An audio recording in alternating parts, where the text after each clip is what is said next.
नमस्कार साथियों, मैं सीमा गुप्ता आज आप सभी के बीच अत्यंत ही महत्वपूर्ण विषय पर चर्चा करने वाली हूँ।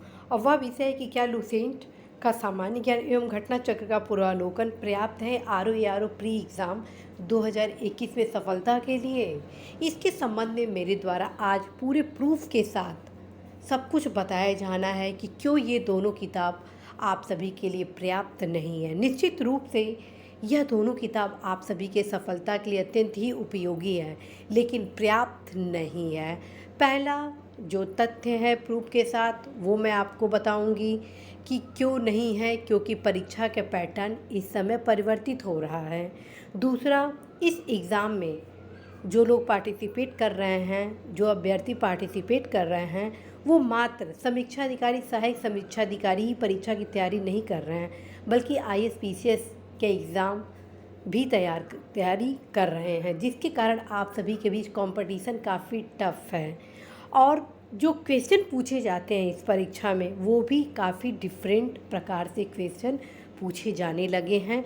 और आगामी परीक्षा में भी आपके एग्ज़ाम का जो पेपर होना है उसका पैटर्न भी काफ़ी आप नया देखेंगे।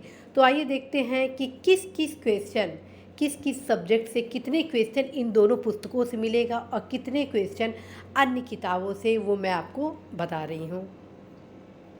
तो पहले साथियों मैं डिस्कस कर रही हूँ सामान्य अध्ययन के इतिहास विषय से। मेरे द्वारा ऑलरेडी बताया गया है कि आप हिस्ट्री के लिए ओल्ड एनसीईआरटी ज़रूर पढ़ेंगे। ठीक, ओल्ड एनसीईआरटी कब से कब तक? 10th 11th और 12th का 3 किताब आप एनसीईआरटी ज़रूर पढ़ेंगे। और पढ़ने का तरीका ऑलरेडी मेरे द्वारा बताया जा चुका है कि जब आप फर्स्ट रीडिंग करेंगे तो जितने भी महत्वपूर्ण फैक्ट होंगे उस पर आप ज़रूर ही अंडरलाइन करेंगे या हाइलाइटर से हाईलाइट करेंगे। और सेकेंड रिवीज़न में और थर्ड रिवीज़न में जितने आपके हाईलाइटेड पॉइंट होंगे बस उसी को रिवाइज़ करेंगे, जिसके क्रम में आप एक एक दो घंटे में एक किताब आप रिवाइज़ कर सकते हैं। और जो दूसरा किताब बताया गया है वो बताया गया है यूनिक का सामान्य अध्ययन का इतिहास अथवा यूथ का इतिहास। इन दोनों किताबों में से साथियों आप एक किताब ज़रूर ही पढ़ेंगे। फ्रेंड्स, आप सभी को अवगत कराना है कि हिस्ट्री से अच्छे खासे क्वेश्चन पूछे जाते हैं। लगभग 15 से लेकर 18 क्वेश्चन आपके इस विषय से पूछे जाते हैं, जिसमें आप सभी की तैयारी काफ़ी स्ट्रांग होना आवश्यक होता है। और क्या संभव है कि आपके 15 से 18 जो क्वेश्चन पूछे जाते हैं परीक्षा में वो लुसेंट के सामान्य ज्ञान से पूछ लिया जाएगा? This is not possible. ठीक है। और दूसरी चीज़, जो प्रीवियस क्वेश्चन हैं, जितने भी प्रीवियस ईयर के क्वेश्चन हैं, उससे भी पूरी तरीके से क्वेश्चन फंसने की संभावना बिल्कुल नहीं है। बहुत प्रीवियस क्वेश्चन से पूछा जाएगा तो आप बहुत ही अच्छे से तैयारी करेंगे प्रीवियस क्वेश्चन, प्लस आपका अप्रोच मल्टी डायमेंशनल होगा, तब कहीं आपको लगेगा कि हाँ इस प्रीवियस क्वेश्चन से इस प्रकार से क्वेश्चन पूछे जा रहे हैं, तब कहीं आप 40% अर्थात 40 to 50 और मैक्सिमम 55% क्वेश्चन आप पूर्वावलोकन और आप ये लुसेंट के सामान्य ज्ञान से कवर करेंगे। बच गया आपका 45% क्वेश्चन हिस्ट्री के, इसको भी तो आपको तैयार करना है। तो इसकी तैयारी के लिए साथियों आपको कोई भी इन दोनों में से एक किताब पढ़ना ही होगा। साथ में एनसीईआरटी ज़रूर पढ़िएगा, क्योंकि अब जो कथन कारण से रिलेटेड क्वेश्चन आ रहे हैं, ठीक है, वे कॉन्सेप्ट बेस्ड क्वेश्चन होते हैं। ऐसे क्वेश्चन पूछ दिया जाएगा कि आप उसको सॉल्व नहीं कर पाएंगे, जिसके कारण आपका कॉन्फिडेंस लूज हो जाएगा। साथियों, जब आप एनसीईआरटी पढ़ेंगे तो आपको लगेगा कि अरे इसमें तो फैक्ट है ही नहीं, ये उतने मज़ेदार नहीं है, इससे तो अच्छा यूनिक का सामान्य अध्ययन का हिस्ट्री है, यही सबसे बेस्ट है। क्योंकि उसका रीज़न ये हो जाता है क्योंकि इसमें ज़्यादा फैक्ट देखते हैं इस वाले किताब में, कि इस वाले किताब में आप ज़्यादा फैक्ट देखते हैं, जिससे आपको लगता है कि मैक्सिमम फैक्ट इसी से पूछे जा रहे हैं। लेकिन क्वेश्चन इतना टफ भी नहीं पूछा जाता है, बल्कि आपके क्वेश्चन जो होते हैं कॉन्सेप्ट बेस के आधार पर कुछ फैक्चुअल होते हैं। और लगातार अब एग्ज़ाम का जो पैटर्न है वो चेंज आप देख रहे होंगे। 3-4 विकल्प दे दिए जाते हैं, 1 2 3 4। अब उसको आप सेलेक्ट करिए, 1 सही है कि 2 सही है कि 3 सही है कि 4 सही है कि चारों सही है, कि 1 2 सही है कि 1 2 3 सही है। तो इस प्रकार से ये कॉन्सेप्ट कैसे क्लियर होगा? ये सब कॉन्सेप्ट आपका old NCERT 10th 11th and 12th से ही कंप्लीट होगा। साथियों, जब एक बार आप पढ़ लेंगे अपने आप आपको लगेगा। और ये ध्यान रखिए, बहुत ज़्यादा ये किताब नहीं है, मात्र एक बार पढ़ेंगे तो आपको बस अंडरलाइन जो किए रहते हैं, जो इम्पोर्टेंट, वही बस आपको रिवीज़न करना होता है। मैं पूरा प्रयास करूँगी आप सभी को बताने को कि कैसे आप देखें कि कौन सा इम्पोर्टेंट फैक्ट है, कैसे आप किताबों को पढ़ें। और जो आपका यूनिक है वो निश्चित रूप से यूनिक कह रहे हैं, सॉरी, वो जो लूसेंट है आपका सामान्य ज्ञान का हिस्ट्री का जो पोर्शन है, वो निश्चित रूप से उसमें मोस्ट इम्पॉर्टेंट सारे फैक्ट का समायोजन किया जाता है। तो उसको तो मैं आपको सजेस्ट कर ही रही हूँ कि वो पढ़िए, लेकिन वो सफिशिएंट नहीं है। इसी प्रकार से साथियों, अब हम आते हैं भूगोल। भूगोल क्यों सफिशिएंट नहीं है आपका लूसेंट का सामान्य ज्ञान का? इसलिए क्योंकि भूगोल से संबंधित जो क्वेश्चन आते हैं वो किससे आते हैं? लैंड लॉक कंट्री, ठीक है, बाउंड्रीज, प्लस जो लेक हैं, प्लस जितने भी सी हैं, किन किन कंट्री से उनके बाउंड्री लगती है। इस प्रकार से क्वेश्चन पूछे जाते हैं भूगोल से रिलेटेड। बिना मानचित्र के अध्ययन किए आप उसको सॉल्व नहीं कर पाएंगे। इसलिए मेरे द्वारा बार बार आप सभी को बताया जाता है कि आप सभी भूगोल से संबंधित क्वेश्चन को सॉल्व करने के लिए मैक्सिमम टाइम आप किस में देंगे? अपनी मानचित्र के स्टडी से रिलेटेड। विदाउट मैप रीडिंग आप क्वेश्चन को सही तरीके से सॉल्व नहीं कर पाएंगे साथियों। अब जैसे ग्रेट लेक्स जो हैं, ठीक, उसके बारे में पूछ देता है कि ग्रेट लेक के किनारे कौन कौन से लेक, सुपीरियर लेक के किनारे कौन सा आपका नगर है, ईरी लेक के किनारे कौन सा नगर है, ओंटारियो के किनारे कौन सा लेक है। तो ये सब कैसे क्लियर होगा? ये सब जो छोटे छोटे क्वेश्चन हैं, प्लस आपका विक्टोरिया लेक है, वहाँ कहाँ किस किस कंट्री से बाउंड्री बना रही है, ये सब क्वेश्चन आपके मैप से रिलेटेड है। जब मैप आप अच्छे से स्टडी करेंगे तो अपने आप सही करेंगे। दूसरी चीज़ साथियों, आप सभी को मैप का अच्छे से अध्ययन कैसे करें, इस वजह से मेरे द्वारा आप सभी को अनिल केसरी का मानचित्र से संबंधित किताब को सजेस्ट किया गया है, भारत का मानचित्र और विश्व का मानचित्र। और यदि यह किताब आपको नहीं मिल पाता है तो इस सिचुएशन में आप किस सिद्धार्था का मानचित्र से संबंधित किताब को ले सकते हैं, जिसमें मानचित्र से रिलेटेड सारे फैक्ट को बताया गया है। तो साथियों, यदि आप एक गंभीरता के साथ अध्ययन करेंगे तो निश्चित रूप से फ्रेंड्स आप मैक्सिमम क्वेश्चन सॉल्व कर लेंगे। ये ध्यान रखें, फिर मैं बोलूँगी, लूसेंट के सामान्य ज्ञान से का जो आपका ज्योग्राफी का पोर्शन है और प्लस जितने भी पूर्वावलोकन है अर्थात प्रीवियस क्वेश्चन है, ठीक है, वो सफिशिएंट नहीं है। क्योंकि मात्र अगर इन दोनों किताबों को पढ़ेंगे तो आप 55 to 60% क्वेश्चन को सॉल्व करेंगे और आपको 100% की तैयारी करनी है। क्यों? क्योंकि इस बार आपके परीक्षा में बहुत ही प्रतिभाशाली युवा पार्टिसिपेट कर रहे हैं। तो आप यदि समीक्षाधिकारी, सहायक समीक्षाधिकारी परीक्षा की तैयारी कर रहे हैं तो थोड़ा सा परिश्रम और आगे बढ़ाइए। और वैसे भी अब आप सभी के पास बहुत सारा अच्छा खासा समय मिल रहा है, तो आप अवश्य ही अपनी तैयारी को जारी रखें। और यदि आप होनहार हैं, अपने परिश्रम पे भरोसा करते हैं, तो मैं ये पूरा विश्वास के साथ कह सकती हूँ कि अभी भी आप नहीं पढ़े हैं तो अभी भी यदि आप स्टार्ट करेंगे तो इन सारी किताबों को आप कंप्लीट कर सकते हैं।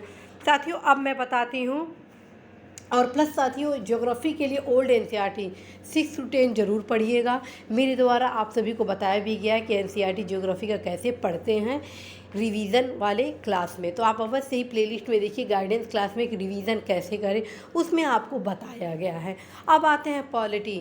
फ्रेंड्स, पॉलिटी के क्वेश्चन आप जो देखेंगे, पॉलिटी का जो अनुच्छेद पूछा जाता है, ठीक है, कॉन्स्टिट्यूशन का, ऐसे ऐसे अनुच्छेद पूछ दिए जाते हैं जो आप लूसेंट में नहीं पाएंगे और न ही घटना चक्र के पूर्वावलोकन में पाएंगे, क्योंकि नए क्वेश्चन भी बनाए जाते हैं साथियों। तो नए क्वेश्चन बनाए जाए या प्रीवियस क्वेश्चन बनाए जाए, यदि आप किताब पढ़ेंगे तो दोनों प्रकार के क्वेश्चन सही करने की क्षमता को डेवलप करेंगे साथियों। तो आप अवश्य ही बेयर एक्ट, भारतीय संविधान का जरूर पढ़ेंगे, सारे आर्टिकल का एक बार अवश्य ही अध्ययन करेंगे।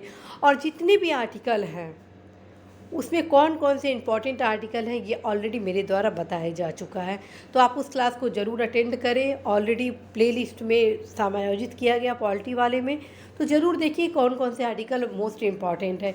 इसके अलावा साथियों, लक्ष्मीकांत का भारतीय संविधान और डीडी बसु का भारतीय संविधान, कोई एक किताब आप ज़रूर पढ़िए, क्योंकि कॉन्सेप्ट बेस्ड क्वेश्चन पूछे जाते हैं। आप ये सोचें कि लूसेंट का सामान्य ज्ञान सफिशिएंट है, तो ये बिल्कुल संभव नहीं है। दूसरी चीज़ अब मैं इकोनॉमिक्स के लिए बताती हूँ। इकोनॉमिक्स के लिए क्यों लूसेंट सफिशिएंट नहीं है और घटना चक्र का पूर्वावलोकन नहीं सफिशिएंट है, अब वो जानें। साथियों, इकोनॉमिक्स के जो भी क्वेश्चन पूछे जाते हैं वो अप टू डेट होते हैं, करेंट बेस्ड होते हैं, ठीक है। तो आप सभी को करेंट का नॉलेज होना इस सब्जेक्ट में बेहद ज़रूरी होता है। इस क्रम में आप सभी प्रतियोगिता दर्पण के अर्थव्यवस्था का अतिरिक्तांक जरूर पढ़ेंगे, क्योंकि प्रतियोगिता दर्पण के अर्थव्यवस्था के अतिरिक्तांक में अपडेट किया जाता है, जैसे बजट हुआ, आर्थिक सर्वेक्षण हुआ, भारत की कृषि से संबंधित विकास दर हुआ, उद्योग से संबंधित विभिन्न नीतियाँ हुई, भारत की आर्थिक व्यापार नीति हुई, राजकोषीय घाटा क्या है, राजस्व घाटा क्या है, कितना फिस्कल घाटा इस समय है, कितना तय किया गया है, आरबीआई ने रेपो रेट का क्या दर रखा है, ये सब कुछ आपको अप टू डेट होना चाहिए। और ये सारा अपडेट जो फैक्ट हैं वो आपको लूसेंट के सामान्य ज्ञान में नहीं मिलेगा। तो साथियों, लगभग जो 12 से 14 क्वेश्चन आपके अर्थव्यवस्था से पूछे जाते हैं, तो हाउ कैन दिस पॉसिबल कि ये सारे क्वेश्चन आपके लूसेंट के सामान्य ज्ञान से पूछे जाएंगे। यदि आप चाहते हैं भारतीय अर्थव्यवस्था से संबंधित प्रश्नों को सही उत्तर करना, तो फिर आपको प्रत्येक दशा में प्रतियोगिता दर्पण के अर्थव्यवस्था का अतिरिक्तांक आपको पढ़ना ही पढ़ना होगा, क्योंकि सारे फैक्ट आपको अपडेट होने चाहिए। साथियों, यहाँ पे दूसरा किताब घटना चक्र का आर्थिकी भी मेरे द्वारा आपको क्यों बताया जा रहा है, उसका एकमात्र कारण है कि आर्थिकी में प्रथम द्वितीय जो आंकड़े से संबंधित जो महत्वपूर्ण फैक्ट होते हैं वो घटना चक्र के आर्थिकी में समायोजित किया जाता है। जैसे कि आपके गेहूं में प्रथम 5 राज्य उत्पादक कौन से हैं, प्रथम किसका स्थान आता है, द्वितीय किसका आता है, तृतीय किसका आता है। ऐसे ही चावल का हुआ, विभिन्न फसलों के हुए, विभिन्न आपके खाद्यान्न, जैसे कि कोयला का प्रथम द्वितीय तृतीय कौन है। जैसे आप इंडिया लेवल का भी देख लीजिए और वर्ल्ड लेवल का भी देख लीजिए, तो कंट्री इस सब टोटल आपको घटना चक्र आर्थिकी से कंप्लीट होता है, जिससे संबंधित सूचना आपको लूसेंट के सामान्य ज्ञान से नहीं मिलती है और न ही पूर्वावलोकन से मिलती है। उसका कारण है कि पूर्वावलोकन में पूर्व के सारे क्वेश्चन हैं, जिसमें जो भी सूचनाएं हैं, फैक्ट हैं, वे सारे पुराने दिए गए हैं। नए के लिए साथियों आपको अपडेट होना पड़ेगा।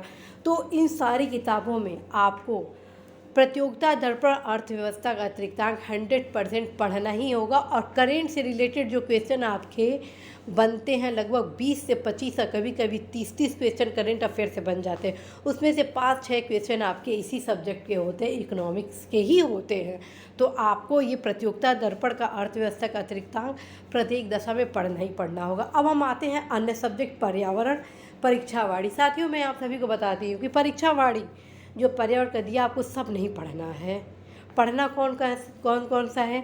पर्यावरण के लिए मैं हमेशा बताती हूँ कि घटना चक्र का जो पूर्वावलोकन है वो सफिशिएंट है, लेकिन साथ में आपको परीक्षावाड़ी के जितने भी बॉक्स दिए गए हैं और प्लस जितने भी स्टार मार्क में दिए गए हाईलाइटेड हैं और प्लस जो आपको इम्पॉर्टेंट लगते हैं उसको ही पढ़ना होता है। तो साथियों, आप एक बार अवश्य परीक्षावाड़ी का पर्यावरण को जरूर पढ़ेंगे, ठीक है। और कहा जाता है कि यदि आप अध्ययन करेंगे तो उसका कोई नुकसान नहीं है।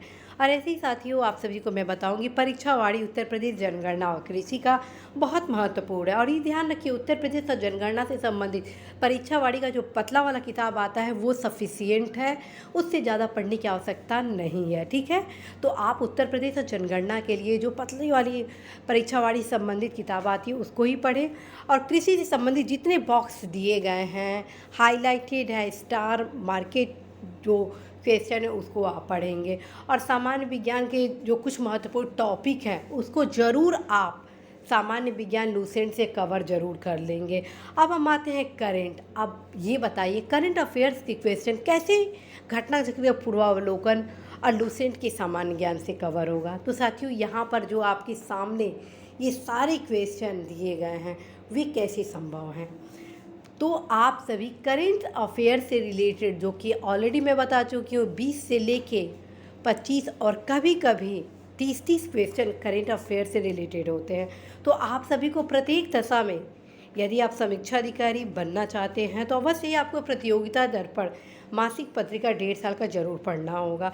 और लास्ट मोमेंट में जब आपका एग्ज़ाम होना होगा तो 1 माह पूर्व आप घटनासार के अर्धवार्षिकी को जरूर ले लीजिएगा, ताकि आप सभी रिवीजन कर सकें, क्योंकि घटनासार के अर्धवार्षिकी में ट्रू द पॉइंट महत्वपूर्ण फैक्ट का समायोजन किया जाता है। तो फ्रेंड्स, ये दोनों पत्रिका आप पढ़ेंगे आप सभी के लिए सफिशियंट है।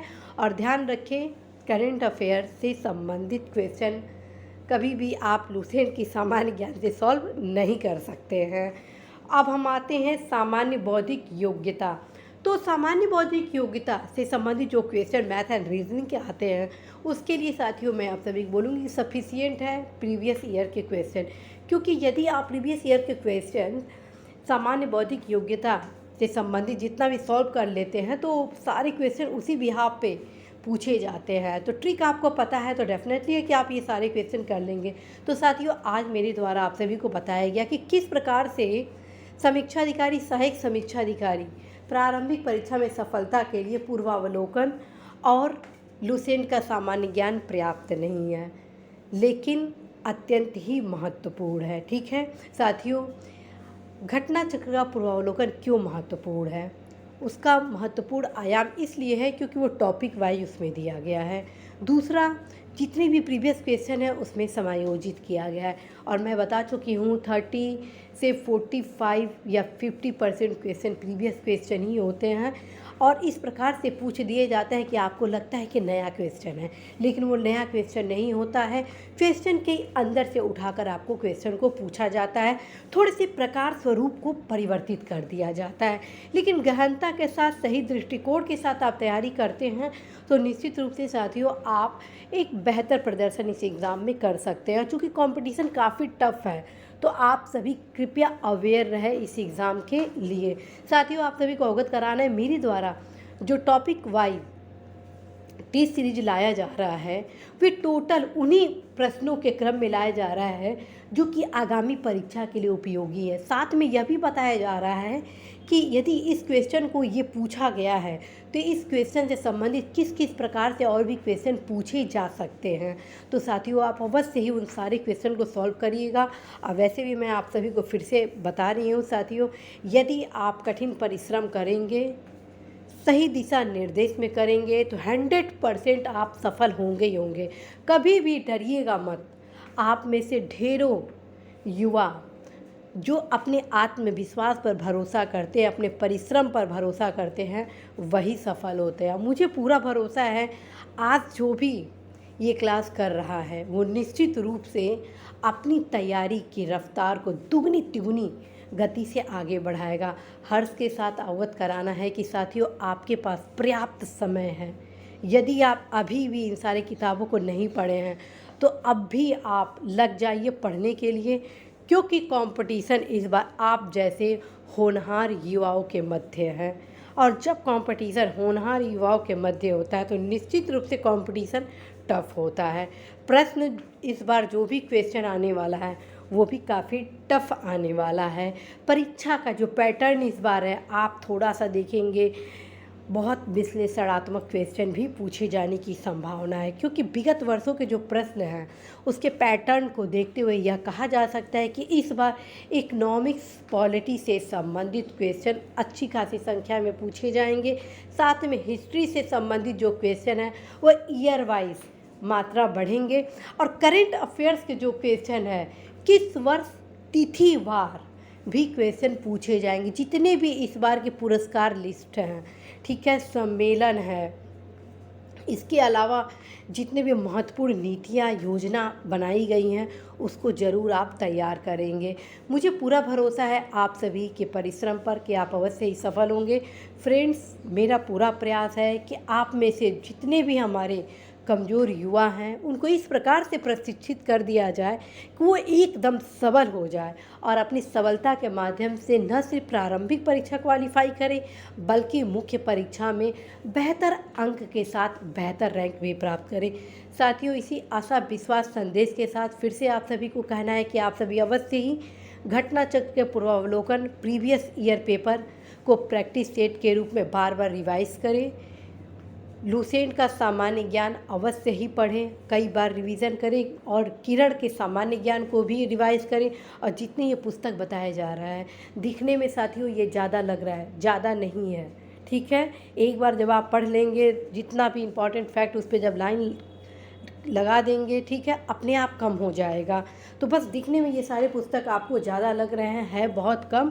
बहुत सबसे बड़ी बात है, ये सारे जब आप किताब पढ़ लेंगे, आपका कॉन्फिडेंस लेवल बहुत हाई हो जाएगा, विश्लेषण क्षमता आपका स्ट्रांग होगा, और जिससे किसी भी प्रकार से क्वेश्चन पूछा जाए वो आप सॉल्व कर लेंगे। पूरे विश्वास के साथ आप इन सारे पुस्तकों को पढ़िए साथियों, मौका बार बार नहीं मिलता है। ये आप लोगों के लिए गोल्डन अटेम्प्ट है, इस अटेम्प्ट को यूं ही ना छोड़िए। वैसे भी आप सभी के पास पर्याप्त समय है, तो आप अवश्य ही अपनी तैयारी को आगे बढ़ाइए, बार बार अवश्य ही रिवीजन करिएगा। और 2 घंटे का जो फार्मूला मेरे द्वारा बताया गया है गाइडेंस क्लास में, उसको ज़रूर फॉलो करें। आप सभी अवश्य ही सफल होंगे। आप सभी को ढेर सारी शुभकामनाएं। All the best.